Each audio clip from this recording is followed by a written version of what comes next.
ngayon, ang mga lalaki, bago nila ma-date ang kanilang mga nililigawan, kailangan nilang dumaan sa butas ng karayom.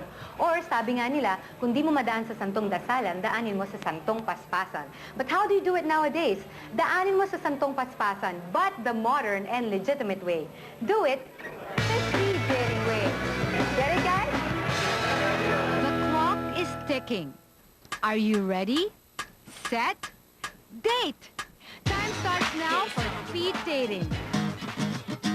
Everybody say, let me see you work it. Everybody say. Finding a real match can be difficult. Now, a new dating service tries to hook couples up in just 3 minutes. Ito ang speed dating. Bago sa pandinig nyo, ano?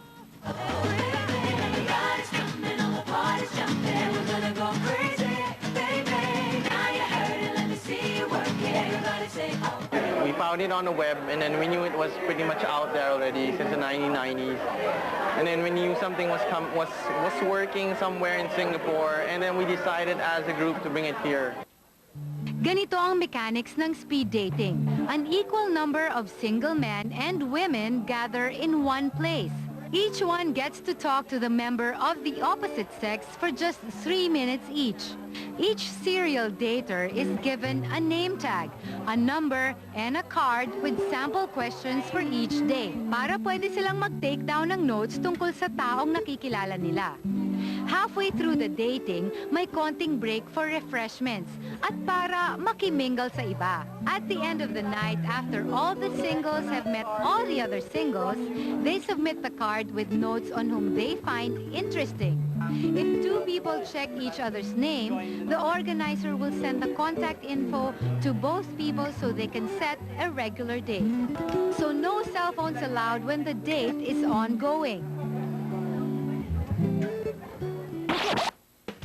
The speed dating thing, and that means on the first time you didn't get to choose from the girls, or maybe like you got to but then she didn't get back to you or something like that. I don't know what happened. Ano naman, kasi I don't know, I guess kanya-kanya namang reasons, right?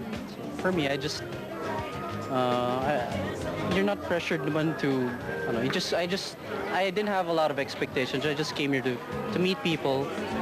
Well, you know, I got to know a lot of girls. I communicate with them now. Looking for someone who's witty, who likes to take long walks along the beach.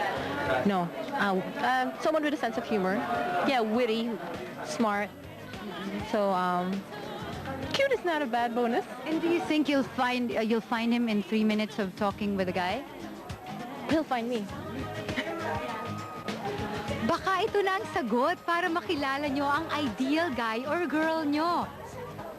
Time is precious, so who wants to waste a whole night with Miss or Mr. Wrong? For people with fast-paced lives who are tired of long, drawn-out blind dates, speed dating could just be the thing for you.